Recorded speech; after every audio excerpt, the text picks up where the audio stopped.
काही लोक 18 तास अभ्यास करतात तरी नापास होतात, काही लोक 4च तास करतात तरी गुणवत्तेत येतात. असं का होतं? कष्ट, ऊर्जा, वेळ आणि श्रम जितके जास्त खर्च कराल तितकं यश, असं गणित नाही. त्याचं तंत्र जुळायला हवं. ते तंत्र जुळलं की मग यश मिळतं. शत्रूचे 2 सैनिक पकडून नेपोलियनच्या समोर उभा केले. शत्रूचे आता नेपोलियन त्यांची गर्दन मारणार हे बऱ्यापैकी साऱ्यांना माहिती. पण त्या 2 सैनिकांकडे बघितलं आणि नेपोलियन म्हणला सोडून दे त्यांना, अजून युद्धाला सुरुवात नाही, या सैनिकांनी काय अपराधही केला नाही, उगाच यांना कशाला, जाऊ दे जाऊ दे जाऊ दे असं म्हणत नेपोलियन उठला आणि त्या सैनिकांच्या पाठीवर थोपटत म्हणाला, जा जा जा जा तुम्ही जा. ते सैनिक निघून गेले आणि नेपोलियन आपल्या सेनापतीला बोलावलं. म्हटला, तू काही सैन्य घे आणि शत्रू सैन्यावर हल्ला करायला जा. हल्ला केल्यासारखं दाखव आणि अचानक शत्रूची भीती घेऊन तू पळून सुरवायला कर. तू भिवून पळतो हे बघितल्यावर शत्रू सैन्य तुझ्या पाठलागावर येईल, पळवत नाही पुढं. सेनापती म्हणला, ठीक आहे. सेनापतीला हे सांगितलं. नेपोलियननं दुसऱ्या सरदारला सांगितलं, आता हा आपला सेनापती त्या शत्रूला हल्ला करायला जाईल आणि भिवून आल्याचं नाटक करत पळवत पळवत नेईल. ज्यावेळी आपलं सैन्य त्याच्या पाठीमागं शत्रूचं सैन्य पाठलाग करत जाईल, त्यावेळी तू मध्येच दबा धरून बस आणि पाठीमागून शत्रूच्या सैन्यावर गोळीबार कर. सरदार म्हटलं, ठीक आहे. नेपोलियननं सांगितल्यासारखं सेनापतीनं केलं. शत्रू सैन्यावर हल्ला करायला गेला, अचानक भिल्याचं नाटक केलं आणि सरळ वळाला आणि भिवून पळतोय असं दाखवलं. शत्रू सैन्य त्याच्या पाठलागावर पळत सुटलं. बघता बघता सेनापतीचं सैन्य पुढं, शत्रूचं सैन्य पाठीमागं. आणि ज्या सरदारला नेपोलियननं सांगितलेलं की दबा धरून बस, शत्रूचं सैन्य पुढे गेल्यावर तो बाहेर आला आणि पाठीमागून शत्रूच्या सैन्यावर तिने प्रचंड गोळ्यांचा वर्षाव केला. शत्रूचं सैन्य जागेवर पराभूत झालं, मरून पडलं. सेनापती नंतर नेपोलियनला म्हणाले, तुमचं हे युद्धतंत्र विलक्षण, तुमच्या या युद्धतंत्राच्या बळावर आज आपण जिंकलो. पण हे तुम्हाला सुचलं तसं पाठीमागून गोळ्यांचा वर्षाव करावा ते? नेपोलियन म्हणाला, सकाळी ज्यावेळी ते 2 सैनिक तुम्ही पकडून आणले होते, त्या 2 सैनिकांच्या पाठीवर मी थोपटलं, त्यावेळी माझ्या लक्षात आलं त्यांच्या फक्त छातीवर चिलकत आहे, पाठीवर नाही.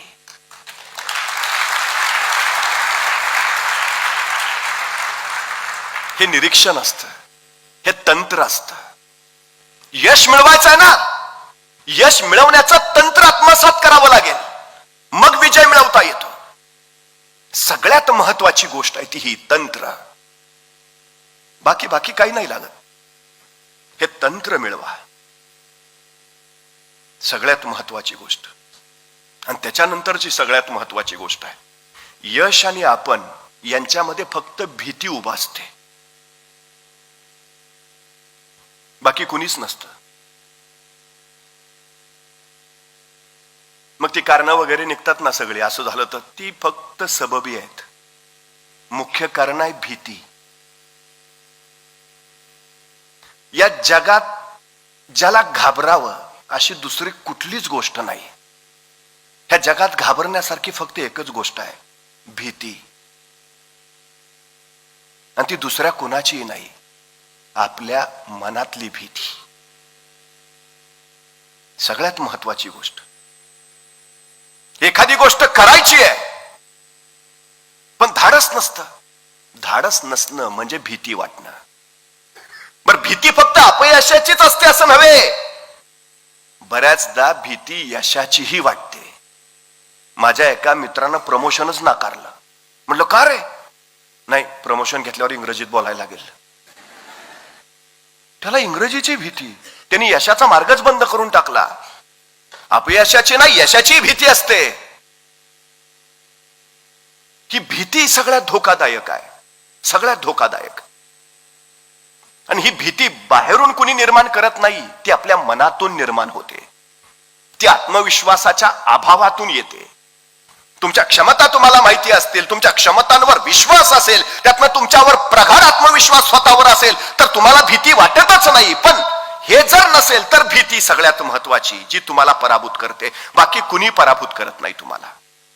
हा सगळ्यात महत्वाचा विषय आहे, भीती. ही पहिल्यांदा काढून टाका. पण काय आहे अडचण आमच्याकडं? प्रेरणा देणारे, उत्साह वाढवणारे, म्हणजे आता हे वैभव परब, त्यांचे सहकारी, अशी फार दुर्मिळ माणसं असतात. बरीच लोक, जमेल का तुला? मला नाही वाटत. परीक्षा कोण देणार आहे? तू कशाला सांगतो? आपल्यालाही त्याच खरं वाटतं. खरंच नाही जमणार का? आमच्या आजूबाजूला सगळा परिसर आहे ना, तो असा आहे. सायकल शिकू का? नको, पडशील. पोहायला जाऊ का? नको, बुडशील. मग करू काय? टीव्ही बघ. कसं व्हायचं? म्हणजे लहानपणी आपलं लक्ष नसताना आपल्या मुलानं कुठं अंधारात जाऊ नये, तो धडपडू नये, त्याला लागू नये म्हणून आई सांगते तिकडे नको जाऊ, भाऊ आहे. लहानपणाच्या अर्धजागृत मनावर तो भाऊ असा बसतो ना, लग्न झालं तरी माणसं अंधाऱ्या खोलीत जात नाहीत.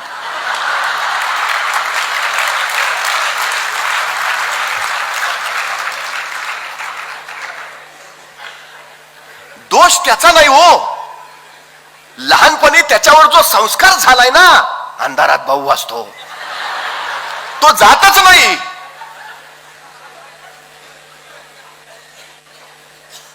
सगळ्यात मोठी अडचण आहे आमची, सगळ्यात मोठी.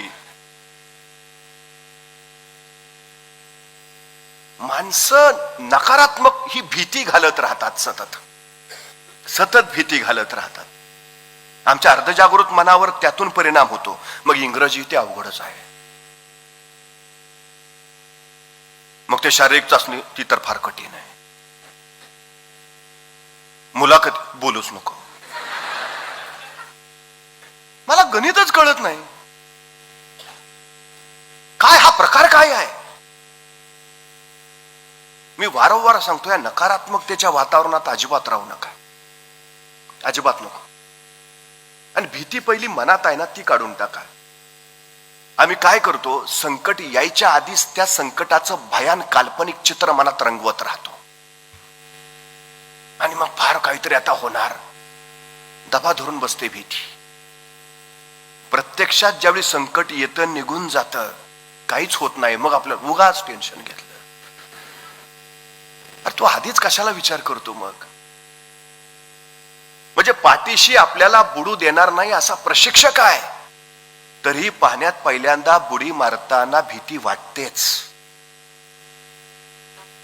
उडी टाळायचा आपण प्रयत्नही करतो, पण अशक्य झाल्यावर अखेर कोणीतरी ढकलल्यावर आपण पाण्यात पडतो. मग जीवाच्या आकांताने हातपाय मारायला सुरुवात करतो. श्वास घेता येत नाही, श्वासासाठी जीवघेणी धडपड चालू होते. पण स्वतःला वाचवण्यासाठी बघता बघता आपण त्या पाण्यावर स्वार व्हायचा बेफाम प्रयत्न करतो. आणि काही काळानंतर आपण त्या पाण्यावर आलवार स्वार होतो. हात चालवणं, पाय फिरवणं हे जमू लागतं. आणि आस्ते आस्ते पोहणं जमतं. नंतर उगाच घाबरलो होतो.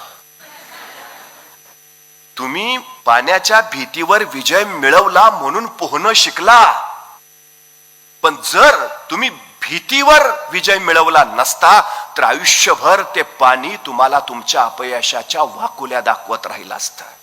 आणि तुम्ही मरेपर्यंत सांगत राहता, मला कशाची भीती वाटत नाही, फक्त पाण्याची. का? पोहता येत नाही. तुम्हीच तुमचे अपयशाचे रस्ते तयार करून ठेवत असता. उडी मारत नाही तोपर्यंत भीती वाटते. एकटा पाण्यात पडला, गुदमरला की भीती निघून जाते. कुठल्याही क्षेत्रात जा, घुसा आधी, पडा. लांबून नाही कळत, दुरून डोंगर साजरे आपण म्हणतो, नाही जवळ जाऊन बघा काय आहे ते, मग कळतं. ही भीती भीती भीती तशी तशी तयार होते आपल्या मनात. सगळ्यात मोठी गोष्ट आहे ती. एक गाव होतं, त्या गावाच्या बाहेर एक डोंगर होता, आणि त्या डोंगरावर आस्थागायत कुणी गेलंच नव्हतं. गावात वंदता अशी होती की जो कुणी त्या डोंगरावर जायचा प्रयत्न केला किंवा गेला, तो परत कधी आलाच नाही. त्यामुळे त्या डोंगराकडे कुणी फिरकायचंच नाही. लहानपणापासून त्या गावातल्या जन्माला येणाऱ्या प्रत्येक मुलांवर तोच संस्कार झाला. तिकडे जाऊ नको. तिकडे गेला की गेला, परत आलाच नाही. कायम जन्माला येणाऱ्या प्रत्येक पोराच्या मनात ती भीती तशीच होती. पण नवीन बंडखोर रक्ताचे काही तरुण मुलं देशाच्या स्वातंत्र्य दिवशी त्यांनी जसं ठरवलं काहीतरी वेगळी स्पर्धा करूया. आणि त्यांनी स्पर्धा काय ठरवली, त्या गावाबाहेरच्या त्या डोंगरावर जो कोणी जाईल त्याला 1,00,000 रुपयाचं पारितोषिक देण्यात येईल. विलक्षण स्पर्धा होती. ती स्पर्धा ऐकली तशी सगळी जुनी जाणती मंडळी एकत्र आली, पंचायत बसली. काय तर काय काढलंय, कशाला नको ते उद्योग, कशाला विषयाची परीक्षा, आतापर्यंत कुणी गेलं नाही, गेला तो परत आला नाही, अजिबात काही नाही. सगळ्यांनी कडकडून विरोध केला. पण हे बंडखोर रक्ताचे ऐकेच नात. काय झालं तरी होऊ द्या, पण ही स्पर्धा होणार. अखेर स्पर्धेचा दिवस उजाडला. ज्येष्ठ जाणती माणसं सांगतात, अरे नका रे करू असलं काहीतरी, कशाला उगाच विषयाची परीक्षा घेताय, अरे तिकडे गेलाय तो परत नाही आला, चांगलं आयुष्य जगताय का कशासाठी. पोरं ऐकायच्या मानसिकतेतच नव्हती. मग प्रत्येक आई बापानं आपल्या पोराला समजवायला सुरुवात केली, नको रे बाबा, नाही शिकला तरी चालेल, नको जाऊ, आम्ही पोचतो तुला.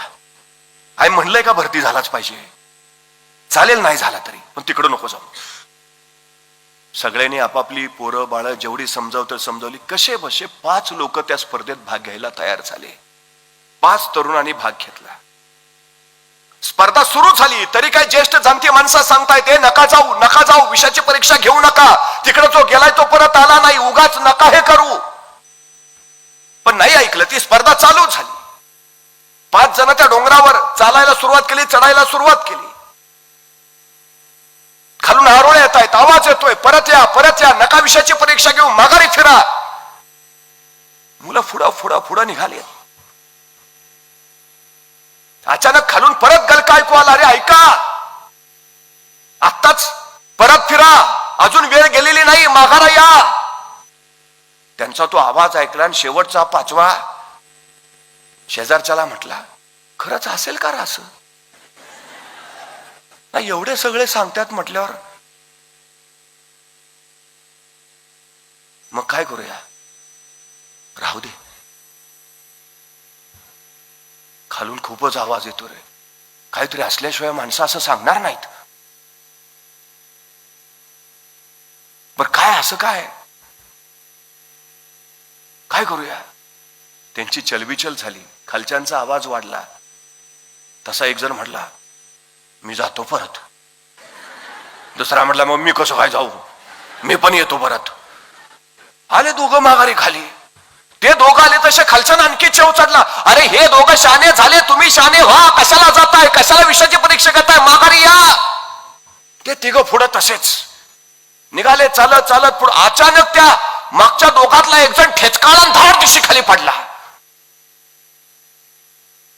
कसा बसा अंग झाडत उठून उभा राहिला.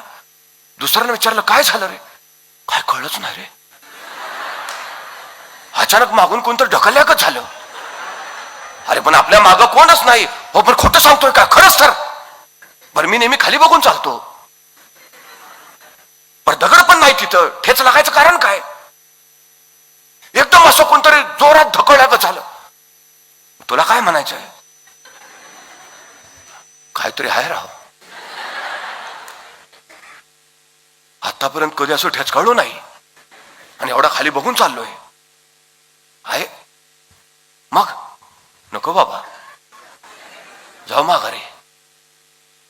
ते दोघं सुद्धा त्या भीतीनं माघारी गेले. खालच्या लोकांना आणखी आनंद झाला. आता एक जणच निघालाय वर, लोक त्याला हाका मारायला लागले, परत ये परत ये परत ये. पण या पठ्ठ्याचं लक्ष नाही, त्याचं आपलं सरळ चालणं, आपल्या ध्येयाच्या दिशेनं चालणं. चालतोय ना अखेर तो त्या डोंगरावर पोहोचला. स्वतःच्या हातातला ध्वजने त्या डोंगराच्या शिखरावर लावला आणि खाली हात फैलावत जिंकलो असं त्याने अभिवादन केलं. तो डोंगरावर पोहोचलाय, खालच्या लोकांनी बघितलं आणि एकच हल्ला कल्लोळ करायला सुरुवात केली. गेली आणि असंख्य माणसं त्याला वर आणायला धावत धावत त्या डोंगराकडे निघाली. आतापर्यंत जे कुणाला जमलं नव्हतं ते यांनी साधलं. आतापर्यंत कुणी त्या डोंगरावर पोहोचला नव्हतं तो हा पोहोचला. विलक्षण यश मिळवलं. सगळं कौतुक करायला झेपावले. तोही वरून खाली आला. अर्ध्या वाटेतच त्याला लोकांनी अगदी खांद्यावर उचलून घेतलं. वाजत गाजत मिरवणूक चाललीये. अवघा आनंद कल्लोळ हल्ल कल्लोळ चाललाय. जिंकला. 1 लाखाचं पारितोषिक जिंकलं. एक म्हातारा मात्र त्या गर्दीतनं त्या जिंकलेल्या पोराला सारखा विचारतोय, अरे पण तुला जमलं कसं? सगळी माघारी आला, तू कसं काय नाही आला? आतापर्यंत कुणीच गेलं नव्हतं, तो कसं काय गेला? आतापर्यंत कुणी गेलेला परत आला नव्हता, तो कसं काय आला? तो म्हातारा काय प्रश्न विचारायचं थांबे ना. तो काही थांबेच ना म्हणल्यावर ज्यांनी खांद्यावर घेतलेला तो त्याला म्हटला, कुणाला विचारताय? अरे ह्यालाच ना जिंकलाय तो, कसा काय जिंकला? याला विचारून काय उपयोग आहे का? का बाहेर आहे?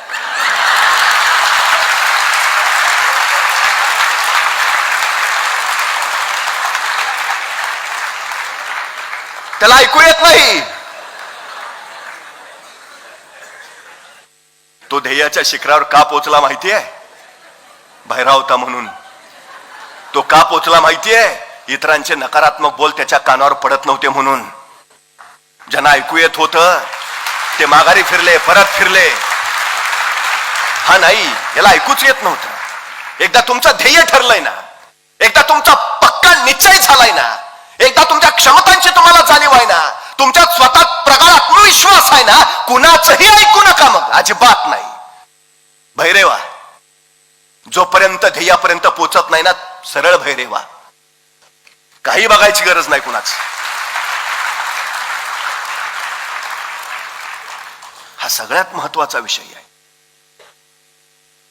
तुम्ही सबल असा, दुर्बल असा, तुमच्यात गुण असतील, तुमच्यात गुण नसतील, तुमच्यात क्षमता असेल नसेल, तुमच्यात कमतरता असतील, काही काही काही एक सगळ्यात महत्वाची गोष्ट लक्षात घ्या.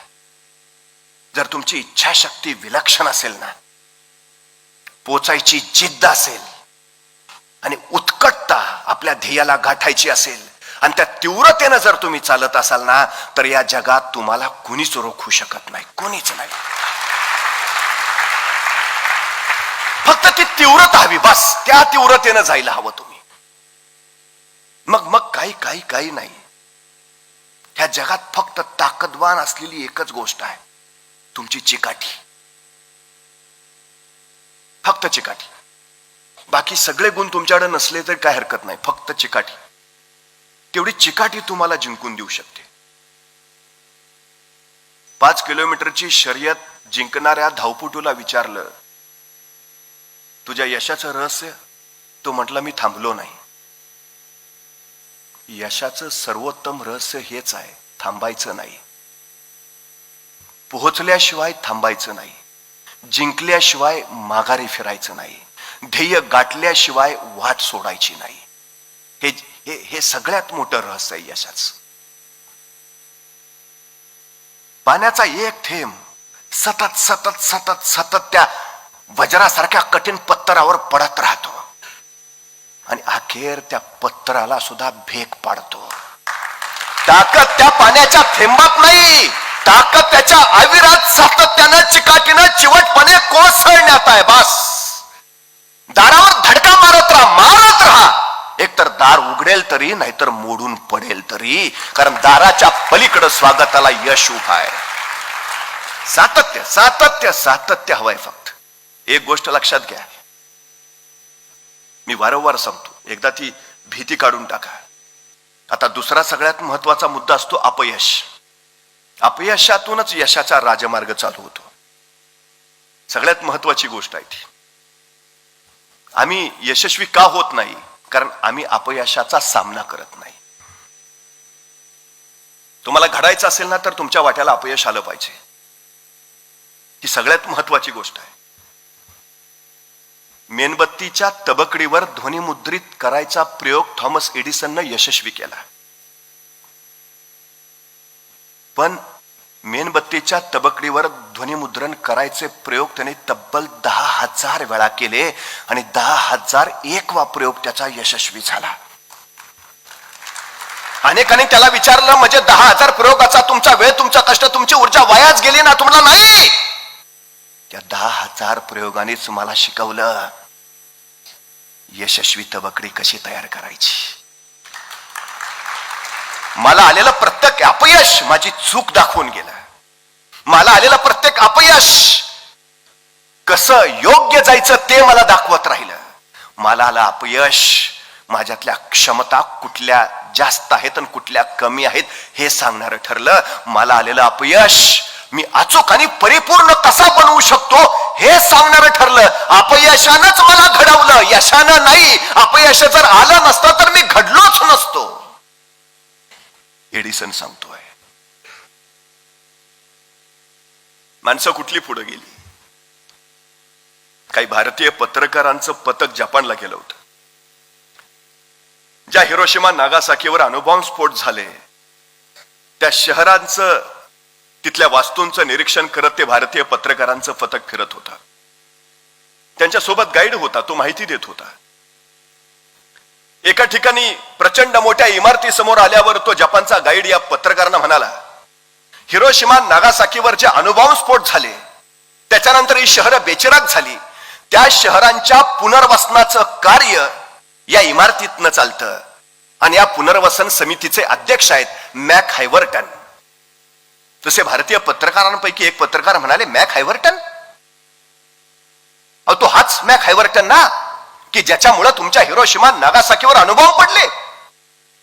मग ज्याच्यामुळे अणुबॉम्ब स्फोट झाले त्याच मॅक हायवर्टनला तुम्ही पुनर्वसन समितीचा अध्यक्ष करता? तो गाईड मार्मिकपणे एवढंच म्हणाला, हो, कारण जपानी माणूस पराभवाची वारंवार चर्चा करत नाही. आम्ही चर्चाच करत नाही. अपयश आलं ना शिकवून जातं, अपयश आलं ना अनुभव देतं, पुढे जाण्याची प्रेरणा देतं. पराभव तुम्हाला माघारी खेचण्यासाठी नाही, अपयश तुम्हाला माघारी वळवण्यासाठी नाही. अपयशी कोण होतात? छोटासा पराभव झाला की माघारी फिरणारे ते अपयशी. तुम्ही किती उंची गाठली यावर तुमचं यश ठरत नाही, पडल्यानंतर तुम्ही पुन्हा किती किती किती वेळा उठून उभा राहिला यावर तुमचं यश ठरतं. राईट बंधूंनी विमानं आकाशात उडवण्यापूर्वी अनेक विमानं तयार केली, त्यांची अनेक विमानं कोसळली, तरी ते आभाळाला खुणावत राहिले. कोसळल्या विमानांना पुन्हा पुन्हा आभाळात छेपावत राहिले. अखेर आभाळाला पाजर फुटला आणि या आभाळानं राईट बंधूंच्या विमानांना कुशीत घेतलं आणि विमानं आकाशात भरारा मारायला लागली. पण पहिलंच विमान कोसळलं असतं, राईट बंधूंनी विषय सोडला असता तर आज आभाळात भरारा मारू शकलो नसतो आम्ही. राईट बंधू सांगतात, अपयश तुम्हाला घडवतं, अपयश तुम्हाला अधिक अचूक आणि अधिक परिपूर्ण करत जातं. हे सगळ्यात महत्वाचं आहे. त्यामुळं अपयश हे तुमच्या भीतीचं कारण नको. अपयशासारखा दुसरा गुरु नाही, हे सगळ्यात महत्वाचं आहे. एक गायक, संगीतकार, त्याला गायचं होतं पण भीती वाटायची अपयशाची. आपण नाकारले गेलो तर, आपला आवाज लोकांना आवडला नाही तर. मग तो पहिल्यांदा स्वतःशी गुणगुणायला लागला, मग हळूहळू तो अंधारात गायला लागला, मग विश्वासानं तो प्रकाशात आला आणि बघता बघता त्यानं भीती झडझडून बाजूला टाकली आणि मग तो हजारो लोकांच्या समोर गायला लागला. तो A.R. रहमान विश्वविख्यात संगीतकार झाला. तो अत्यंत लाजाळू होता, माणसांपुढे येतच नव्हता, भीती होती, बाजूला झटकली. काढता येते, बाजूला करता येते, हे सगळ्यात महत्वाचं आहे. स्वतःला सुद्धा आम्हाला तसं घडवता आलं पाहिजे. भीती भीती हे सगळं बाजूला काढत पुढे जाता आलं पाहिजे. तर निश्चितपणे आम्ही यशाचा तो डोलारा उभा करू. आम्हाला हवं ते आम्ही मिळवू, ही सगळ्यात महत्वाची गोष्ट आहे. खर तर आपण ज्या क्षेत्रामध्ये आहात, जे घडू पाहत आहात, त्या सगळ्याला फक्त एक नियम लागू पडतो. तुम्ही मेहनत किती करता. तुमची जेवढी मेहनत जास्त तेवढं तुमचं यश जास्त. तुम्ही अपयशी झाला याचा अर्थ असा नव्हे की तुम्ही यशाला पात्र नाही. याचा अर्थ असा आहे की तुम्ही कुठंतरी प्रयत्न करण्यात कमी पडता आहात, हा आहे. त्या कमतरता बलस्थानात परावर्तित करता यायला हव्यात. जेवढी मेहनत जास्त तितकं यश मोठं. तुम्हाला या सृष्टीत काहीच फुकट मिळत नाही. प्रत्येक गोष्टीची किंमत चुकवावीच लागते. काय व्हायचंय तुम्हाला? काही हवं असेल तर काही द्यावंच लागेल. ही किंमत पैशाच्या स्वरूपात नाही, ही किंमत कष्टाच्या स्वरूपात, ही किंमत ऊर्जेच्या स्वरूपात, ही किंमत व्यासंगाच्या स्वरूपात, ही किंमत संशोधनाच्या स्वरूपात द्यावीच लागेल. तुम्ही जितकं पेरता तितकंच उगवेल, अधिक उगवणार नाही. त्यामुळे किती यश हवंय तुम्हाला हे जगावर नाही, तुमच्यावर अवलंबून आहे. किती मेहनत करता तुम्ही हे तुमच्यावर आहे. दगडाला माहिती आहे आपल्यातनं सुंदर मूर्ती घडायची असेल तर आपल्याला घाव सोसायचे कष्ट भोगावेच लागतील. आणि मूर्तिकाराला माहिती आहे दगडातनं जर आपल्याला मूर्ती तयार करायची असेल तर आपल्याला दगडावर घाव घालायचे कष्ट करावेच लागतील. तुम्ही मूर्ती असा अथवा मूर्तिकार असा, तुम्हाला कष्ट झेलावेच लागतील आणि कष्ट करावेच लागतील. ही सगळ्यात महत्वाची गोष्ट आहे. तुम्ही किती कष्ट कराल त्याच्यावर तुमचं यश अवलंबून आहे. हा सगळ्यात महत्वाचा भाग. फक्त एकच सांगतो, या जगात अशक्य काही नाही, अजिबात नाही. नेपोलियन प्रत्येक युद्धात यशस्वी झाला याचं एकच कारण, त्याची द्विधा मनस्थिती कधीच झाली नाही. तो पहिल्यांदा लक्ष निश्चित करायचा आणि निशाण्यावर वार करायचा, बाकी विषयच नाही.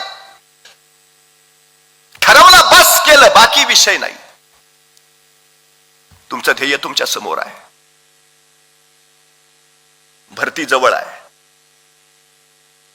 तुम्हाला फक्त जे करता येतंय ते करायचं आहे.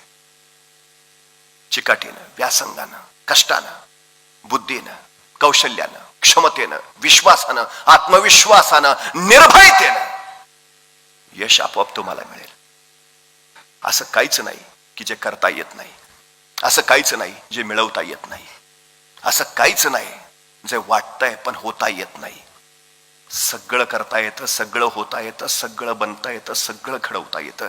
फक्त आपल्या हातात ते असतं. त्यामुळे मला निश्चित खात्री आहे राष्ट्रसेवेचं, राष्ट्रभक्तीचं, कायदा सुव्यवस्थेचं आणि सर्वसामान्यांच्या रक्षणाचं ब्रीद घेऊन चाललेलं पोलीस खातं, तुम्ही एका ध्येयानं, एका उद्देशानं त्या क्षेत्रात जाऊ इच्छित आहात. निश्चितपणे आपल्या सगळ्यांना त्यासाठी मी मनपूर्वक शुभेच्छा देतो. फक्त एकच गोष्ट,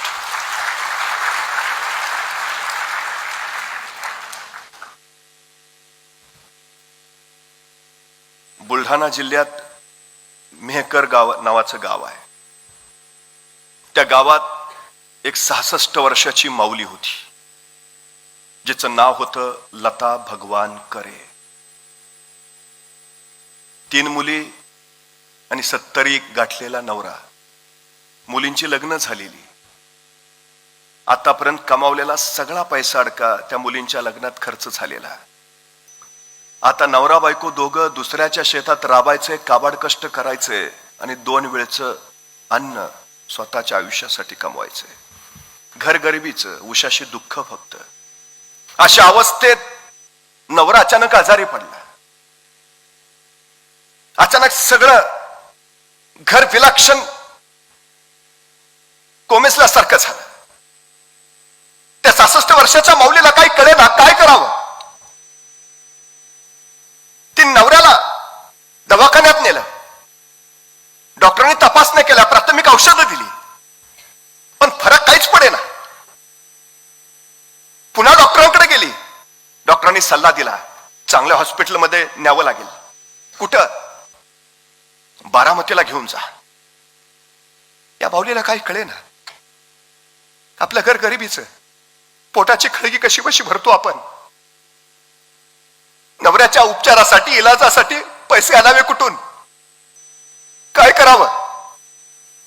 4 घरात गेली, नातेवाईकाचे उमरे झिंजवले, जेवढे जमतील तेवढे पैसे गोळा केले, नवऱ्याला घेतलं आणि बारामतीचं हॉस्पिटल गाठलं. तपासणी झाली, नवरा वाचला पाहिजे. आयुष्यभर राबलाय, कुटुंबासाठी झटलाय, वाचला पाहिजे. 66 वर्षाची माऊली आपल्या नवऱ्यासाठी बेभानपणे प्रयत्न करते. तपासणी झाल्यावर डॉक्टरांनी सांगितलं MRI स्कॅन करावा लागेल. तिनं दबकत विचारलं खर्च किती येईल. डॉक्टरांनी खर्च सांगितला आणि तिच्या डोळ्यापुढे दिवसा काजवे चमकले. कुठून आणावे पैसे, कुठून? तिला काही कळेच ना. गरीबाला जगण्याचा अधिकारच नाही का? उपचाराअभावी गरीबानं मरूनच जावं का? आतल्या आत घुसमटत राहिली. दवाखान्यातल्या बाहेरच्या बाकड्यावर येऊन मान खाली घालून बसली.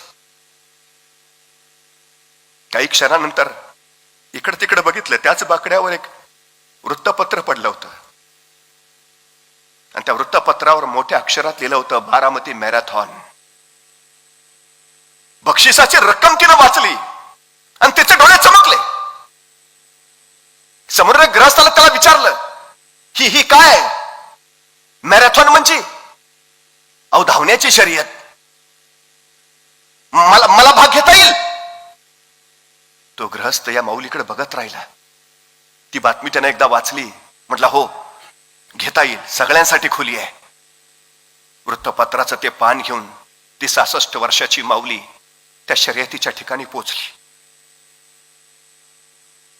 नऊवारी लुगडं नेसलेली, अनवाणी पायाची, जिचा नवरा दवाखान्यात आहे. ती माऊली शर्यतीच्या ठिकाणी त्या आयोजकांना म्हणाली मलाही धावायचं आहे. आजी तुम्ही? धावणं जमेल का? पेलेल का? तो विचार करायला येळ नाही बाबा. मृत्यूशी टकरा घेतोय नवरा माझा. आयुष्यभर सांभाळाय त्यानं कुटुंबाला, आता त्याला सांभाळायची वेळ आली आहे. माघार घेऊन कसं चालेल? धावू दे ना.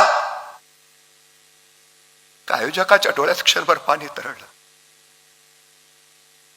त्याची शर्यतीला उभा राहिली.